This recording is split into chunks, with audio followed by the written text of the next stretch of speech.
Halo, Assalamualaikum warahmatullahi wabarakatuh. Selamat siang semuanya. Dan siang hari ini saya mau nobar lagi. Tapi untuk kali ini videonya tentang Pak Prabowo, teman-teman ya. Jadi itu waktu perang di Timur Timur, teman-teman. Jadi dia punya cerita, dan ceritanya itu adalah dia pernah mempertahankan negeri ini ataupun Indonesia untuk perang waktu di Timur Timur, teman-teman, sampai kakinya itu cedera. Dan inilah kisahnya, dan mari kita tonton untuk videonya. Bagi teman-teman yang baru menemukan Banyuwangi Official, selamat siang, dan jangan lupa like, komen, dan subscribe-nya di channel ini. Oke, mari kita tonton untuk videonya, cerita Pak Prabowo, teman-teman. Nah, ini videonya, mari kita saksikan. Inilah cerita masa lalu Pak Prabowo, teman-teman ya. Oke, kita dengarkan. Sungguh sangat ironis, calon Presiden Prabowo Subianto yang dinilai baik, lembut, murah hati, dan sangat peduli oleh para anak buahnya, itu justru sering dituduh kasar dan temperamental oleh orang-orang yang bahkan tidak pernah mengenalnya secara dekat. Ada sebuah cerita tentang kepahlawanan Prabowo saat bertugas di Timur Timur tahun 1975. Ketika itu, Prabowo masih berpangkat letnan. Di medan pertempuran, komandan yang juga atasan Prabowo, Letnan 1 Syahrir MS, terluka parah karena ditembak Fretilin. Prabowo kemudian diperintahkan komandan operasi, Kapten Infanteri Sahir.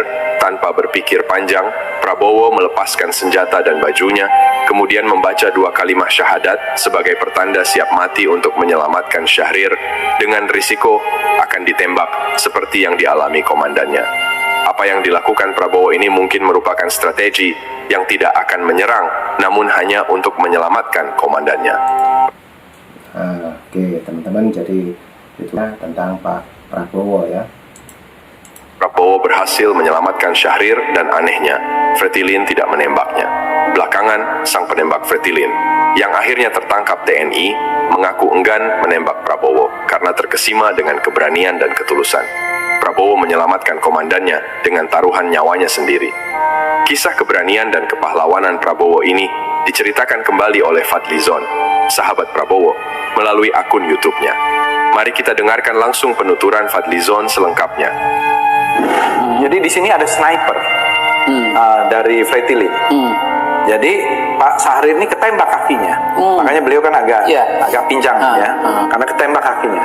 Nah, dalam situasi seperti ini, siapapun yang datang memang sengaja untuk memancing supaya yang datang nanti langsung ditembak, langsung ditembak gitu. Jadi nggak ada yang mau diapain ini. Jadi saling menunggu, dan akhirnya Pak Prabowo sebagai wakil membuka baju ya, kemudian mendatangi komandannya nih Syahrir ini, membawa menggotongnya dengan risiko juga akan mati. Karena snipernya udah di sini. Yang menarik adalah secara teoritis nih harusnya mati, ya, karena sniper nggak mungkin nggak tepat. Ternyata apa? Tidak ditembak. Jadi Pak Prabowo mengangkat ini, dia tidak membawa senjata, sengaja dibuka bajunya, membawa menggotong komandannya. Itulah yang menyelamatkan Syahrir MS, kemudian sempat menjadi danjen berlangsung. Nah, kemudian berapa bulan kemudian tertangkaplah, ada dalam satu situasi tertangkaplah orang yang diduga menjadi sniper dan diinterview. Saya lupa kalau tidak salah Pak Tono Suratman ya. Kemudian diinterview, apakah kamu yang ini? Ya, saya yang waktu itu jadi sniper dalam pertempuran di situ. Terus kamu lihat kan ada orang yang memanggul itu ini ya. Kenapa kamu tidak tembak? Gitu. Terus diceritakanlah kenapa dia tidak tembak. Jadi sebenarnya dia udah dalam bidikan. Satu kali klik kena Bapak, peluru itu pasti kena dan pasti tepat katanya. Tapi entah kenapa ketika dia mau klik itu, dia merasa kasihan. Dia merasa kasihan, kok ada anak buah berani mengambil resiko mati untuk kan waktu dalam pertempuran tuh nggak ada pangkat, semua dicopot. Tapi kan pasti dia duga ini anak buahnya dong yang berani ngambil resiko dan membuka bajunya. Kemudian dia berkali-kali komandannya ini, ayo tembak. Dia bilang macet, padahal dia sengaja macet kan ininya. Dia klik, dia kunci. Ini macet gitu, macet. Jadi sampai beberapa kali, ayo sekarang tembak. Sampai akhirnya selesai. Kisah kepahlawanan Prabowo di Timor Timur, seperti yang diungkapkan Fadli Zon, membuktikan bahwa Prabowo sebagai prajurit selalu patuh pada perintah atasan dan berani mengorbankan nyawanya sendiri untuk menyelamatkan sang komandan. Di kemudian hari, Syahrir MS dipercaya menjadi Danjen Kopassus pada tahun 1998 hingga tahun 2000 dan pensiun dengan pangkat Letnan Jenderal TNI dengan jabatan terakhir dan Kodiklat TNI AD dari tahun 2000 hingga 2001. Saat Prabowo menjadi Danjen Kopassus sejak 1995 hingga 1998, perhatian Mayor Jenderal TNI Prabowo Subianto terhadap para prajuritnya juga dirasakan oleh Ibu Indri Nurcayawati, istri almarhum Brigjen Purnawirawan, Wakil Komandan Jenderal Kopassus saat itu, yang mendampingi suaminya di Kopassus sejak menempuh pendidikan di Pusat Pendidikan dan Latihan Pasukan Khusus di Batu Jajar, Bandung, Jawa Barat. Ibu Indri memberikan kesaksian bagaimana Komandan Jenderal Kopassus, Mayor Jenderal TNI Prabowo Subianto, sangat memperhatikan kesejahteraan para prajurit. Para prajurit mendapat perubahan yang layak, gaji dan uang saku yang bisa mencukupi kebutuhan hidup sehari-hari. Bahkan, permintaan para istri anggota Kopassus pun didengar dan dipenuhi, sehingga Prabowo pun tidak hanya dicintai oleh anggota Kopassus, tetapi juga dicintai oleh seluruh keluarganya. Kesejahteraan. Kesejahteraan Benar. Oh, diperhatikan, sangat-sangat diperhatikan. Ibu ngalamin juga? Wah, ngalamin. Gimana ceritanya? Waduh, banyak ya. Kalau Banyak. Iya, kalau kita ngajukan apa mesti di ACC juga. Iya, di ACC itu. Misalnya mau inilah dulu kan antar grup. Ada kayak lomba atau apa di Jakarta lah gitu ya, ngadakan yang pusat kalau didukung. Ya karena beliau juga ini ya, kuat juga secara finansial. Iya, jadi banyak ya pembangunan juga waktu di sana, sarana-sarana. Jadi kesejahteraan keluarga si prajurit itu diperhatikan. Itu ruang makan itu luar biasa loh, dulu dibangun itu di Batu Jajar itu. Iya, mes-mes itu juga karena sering watma itu kan sama tentara luar. Jadi pokoknya bahasa Jawa itu iya itu mau gitu berkorban secara finansial, secara apa ya, kesejahteraan anggota juga. Waduh, iya. Makanya saya bilang kan, ya itu rakyat nanti ya. Susah mungkin cari pemimpin yang kayak bener loh. Saya sampai nanya sama suami kok dulu, apa sih melatar belakangi bapak itu kok sampai cintanya sama tanah air merah putih gitu loh. Dengan segala kebaikan dan kepeduliannya terhadap kesejahteraan para prajurit Kopassus dan keluarganya, seperti yang dirasakan langsung oleh Ibu Indri, maka Ibu Indri pun berpendapat bahwa Prabowo memang layak menjadi Presiden Republik Indonesia. Pertama, karena nasionalismenya yang tidak perlu diragukan lagi. Kedua, karena orangnya baik dan tidak pernah menceritakan keburukan orang lain. Bagi Prabowo, semua orang pada dasarnya baik, sehingga ia pun tidak pernah menaruh curiga atau menaruh dendam terhadap orang lain. Jadi Pak Prabowo itu layak jadi presiden, jadi pemimpin Indonesia. Layak. Karena? Ya karena beliau yang jelas kan cinta ini kan. Nasionalismenya itu udah nggak usah diragukan. Beliau baik, iya kan? Baik, iya.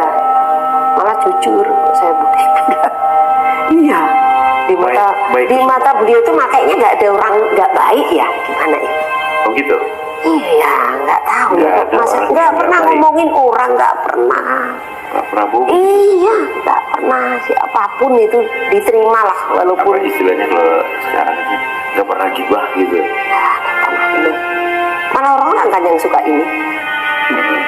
Iya, suka masih nyinyirin kalau dia orang. Iya. Pak Wiranto kemarin sambutan juga. Ya kalau tulus juga itu. Tulus pada kemana kamu waktu itu? Teman-teman yang pada ini. Iya. Nggak benar baik. Terus apa lagi tadi? baik, nasionalisme. Ya, jiwa kepemimpinannya jelas lah ya. Begitu. Iya, kemampuannya juga ya jelas. Tak mungkin lah dia juga iya kan, pengalamannya dan lain sebagainya. Kalau boleh saya berpendapat ya, saya nggak paham politik ya, ya. Tapi dengan ini kadang-kadang kita ngelihat juga, waduh, politik ini ternyata jahat juga ya, gitu kan, bisa berubah tanpa bohong, tanpa beban, ya kan, bisa tiba-tiba belok kanan, belok kiri, iya. Nah ini beliau nggak bisa seperti itu, itulah.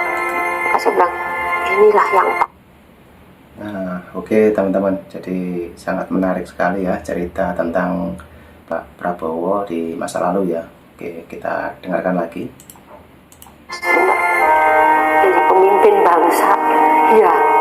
Sekarang saya nggak ngerti politik ya, Mas Yadi ya. Sebetulnya kita sederhana aja, nggak usah ini Mas, saya kasih tahu teman-teman gitu kan, Mas Yusuf, ini itu udahlah, kita sederhana aja.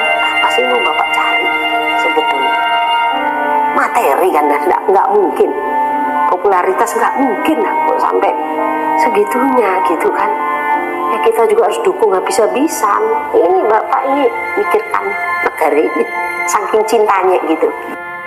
Sungguh sangat ironis memang. Calon Presiden Prabowo Subianto yang dinilai baik, lembut, murah hati, dan sangat peduli oleh para anak buahnya, itu justru sering dituduh kasar dan temperamental oleh orang-orang yang bahkan tidak pernah mengenalnya secara dekat. Yang lebih menyakitkan lagi, Prabowo yang sering menolong dan mendorong orang lain untuk maju, itu justru sering pula dikhianati. Namun, Prabowo tidak memiliki rasa dendam sedikit pun. Ia bahkan selalu berusaha merangkul orang-orang yang memusuhinya karena ia mengutamakan kerukunan dan kesatuan. Prabowo adalah seorang yang tulus ikhlas, bersedia menjadi jembatan untuk generasi muda yang akan dipersiapkannya untuk menjadi pewaris dan para pemimpin negeri ini. Prabowo telah menyerahkan jiwa raganya untuk republik ini. Bahkan pada beberapa pertempuran yang pernah dialaminya, berkali-kali ia merasa sudah mendekati kematian saat menyaksikan para prajuritnya tewas terkena ranjau darat. Namun, Tuhan yang Maha Kuasa selalu menyelamatkannya dan memberinya umur panjang serta kekayaan hingga saat ini, sehingga ia pun selalu bersyukur kepada Allah yang telah memberinya anugerah yang luar biasa. Rasa syukur itu dimanifestasikannya melalui kepeduliannya yang sangat tinggi terhadap orang-orang yang menderita. Itu sebabnya ia terus berjuang untuk mendapat mandat rakyat guna memimpin negeri ini agar ia bisa membebaskan rakyat Indonesia dari kemiskinan dan kemelaratan. Ia selalu berusaha membantu orang lain yang membutuhkan bantuannya dengan sikap yang senyap, tidak gembar-gembor, dan tidak menepuk dada. Karena semua yang dilakukannya didasari ketulusan dan keikhlasan. Ia berjanji akan menjadi pemimpin seluruh rakyat Indonesia tanpa kecuali, termasuk mereka yang tidak memilihnya dan tidak menyukainya. Itulah Prabowo Subianto, calon presiden kita mendatang sebenarnya. Sahabat Lentera, jika kalian menikmati konten ini, jangan lupa untuk menekan tombol subscribe dan like. Dukungan kalian sangat berarti bagi kami dan membantu kami untuk terus membuat konten yang lebih baik.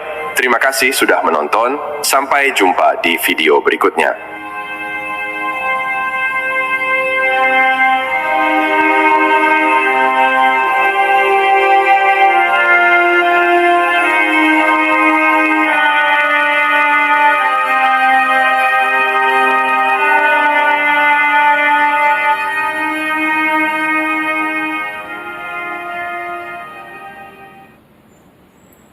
Nah, oke teman-teman, jadi videonya sudah habis dan begitulah cerita masa lalu Pak Prabowo ya. Untuk menjadi presiden 2024 ya. Oke, jadi begitulah masa lalunya. Dia ikut berjuang mempertahankan Timur ya sampai kakinya itu cedera. Nanti juga ada video-video yang lebih menarik lagi. Dan tonton terus dan dukung terus Banyuwangi Official, like, komen, dan subscribe di channel ini agar saya tambah semangat lagi. Oke, cukup itu dulu. Terima kasih dan sampai jumpa di video saya selanjutnya. Terima kasih, bye-bye, thank you.